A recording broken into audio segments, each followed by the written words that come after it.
I could see myself in a pit trying to get out, just feeling so heavy that when I would make one step, the weight would just pull me back. Oh, but just ask them. I'm here talking about Mia Copa on February 23rd, and that's what I'm most excited about right now. I think that's that, and that's, yeah, and I'm about your friend Beyonce. She's like your sister. You guys literally grew up together. She's stepping into country. So proud of her. I know, but were you surprised? And what do you think about it? I'm so proud of her. Yeah. So happy for her. Yeah, it's incredible. Yes. Just dropped a whole new couple of songs, and it's my understanding that Renaissance 2 may or may not be country based. And then there's a rumor going around that Renaissance 3 may be either rock based or a DC reunion. That is her business to talk about. But just ask them. I'm here talking about Mia Copa on February 23rd, and that's what I'm most excited about right now. I think that's that, and then, yeah, and I'm. Michelle Williams recently shook the internet when she made comments that seemed to reveal long-standing tension within Destiny's Child, especially between Kelly Rowland and Beyoncé. Fans have speculated for years that there may have been some jealousy or conflict behind the scenes, but Michelle's statements brought those rumors back to life and connected the dots in a way no one expected. For years, people sensed that Kelly Rowland might have felt overshadowed by Beyoncé. Although nothing had ever been confirmed, Michelle's recent words hinted that Kelly might have been jealous of Beyoncé's rise to fame. But the real twist? Michelle also suggested that Matthew Knowles, Beyoncé's father and the group's former manager, may have had something to do with it all from the beginning. This revelation has left fans wondering, was Kelly always envious? Or was she caught up in a bigger situation, one possibly controlled and manipulated by Matthew Knowles? According to Michelle, Kelly may have been trying to find her own path for years, but was constantly living in Beyoncé's shadow. What adds another layer to this drama is that Matthew Knowles has long been accused of favoritism. Many fans believe that he focused almost entirely on Beyoncé's career, possibly limiting Kelly's opportunities in the process. Michelle's comments seem to back up those long-held suspicions, but the biggest question is, why is Michelle choosing to speak up now? Destiny's Child officially went their separate ways almost 2 decades ago. Michelle has typically stayed quiet about any drama between the members. So why now? It turns out the timing might not be so random. Kelly Rowland recently announced she would be joining Brandy and Monica on tour. These 3 women are considered R&B royalty, and fans were thrilled about the collaboration. However, Kelly won't be headlining, she'll be opening for them. This surprised many, considering her legendary status as a member of Destiny's Child. Even more surprising, Kelly is sharing the opening slot with newer artists like Muni Long and Jamal Roberts.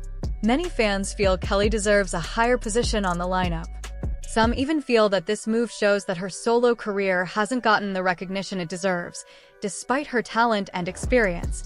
When Michelle made her comments, it felt like she was adding fuel to a fire that had been smoldering for years. She talked about Kelly's insecurities and how they might be linked to always being compared to Beyoncé. According to Michelle, Beyoncé even invited Kelly to join her on stage during her recent tour for a few shows, including a big one in Paris, but Kelly turned it down. Michelle said Kelly refused the invitation not because she was busy, but because she didn't want to be compared to Beyoncé again. She reportedly didn't want to deal with social media dragging her or people talking about how she isn't on the same level as Beyoncé. Let's be honest, this kind of drama isn't new. Kelly has spoken before about how the comparisons to Beyoncé made her feel insecure. After Destiny's Child ended, Beyoncé launched a massively successful solo career. Her debut album, Dangerously in Love, sold over 300,000 copies in the first week and hit #1 on the Billboard charts. Meanwhile, Kelly's first album, Simply Deep, was released a year earlier. It did well, selling about 77,000 copies in its first week and peaking at number 12 on the charts.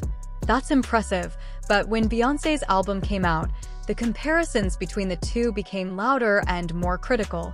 Kelly has even addressed this publicly in her song Dirty Laundry, where she talks about feeling trapped and conflicted. In the lyrics, she admits to being jealous while also feeling happy for Beyoncé's success. It was a raw and emotional confession that showed just how complicated things were for her. Michelle's new comments are making people look back at moments like that and reevaluate Kelly's recent V. Insiders say that Kelly had agreed to appear on the show only if the interview focused on her and her new movie with Tyler Perry. But during the live interview, the hosts kept bringing up Beyonce, asking about her career, her new music, her move into country music, and more. It felt like Kelly was once again being pushed into Beyonce's shadow, and that may have been why she walked off. All of this has led fans to take sides. Some are defending Kelly, saying she has every right to feel hurt and frustrated after years of being compared to her former bandmate. Others feel Michelle shouldn't have brought up old drama, especially now, when Kelly is trying to build momentum with her own projects.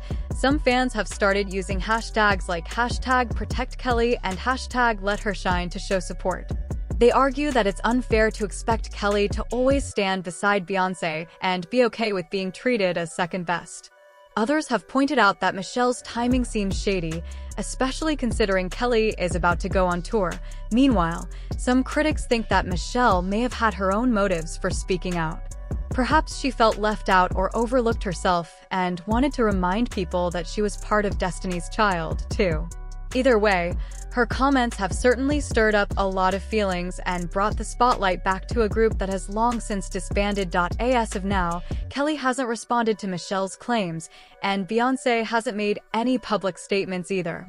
But one thing's for sure, the drama within Destiny's Child is far from over, and fans will be watching closely to see what happens next, whether it's unresolved issues, jealousy, or manipulation behind the scenes. One thing is clear. This story goes deeper than anyone thought. And thanks to Michelle's surprising confession, we're all now seeing a side of Destiny's Child that was kept under wraps for years. Whatever the truth may be, it's clear that the legacy of Destiny's Child still has chapters low. Public opinion shifted fast. People who had stayed quiet suddenly picked sides, and the majority were not on the X's. He was being called out everywhere: clout chaser, opportunist, fake friend. His name trended for all the wrong reasons. Even young Miami's cold silence began to feel suspicious. Because when someone you care about is being torn apart and you say nothing, that silence starts to sound like agreement. It becomes its own kind of message. And her silence? It was starting to look more like protection for the ex than distance from the drama, but Santana still didn't lash out. He didn't throw shade back. No messy threads. No emotional videos. Instead, he just began showing up again, little by little. No captions screaming for attention. No tears. Just quiet strength. Pictures with friends. A song snippet. A selfie.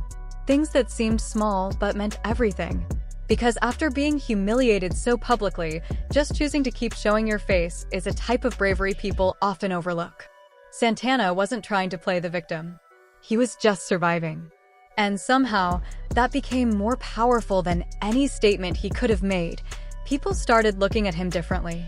Not as someone who got exposed or dragged, but as someone who endured.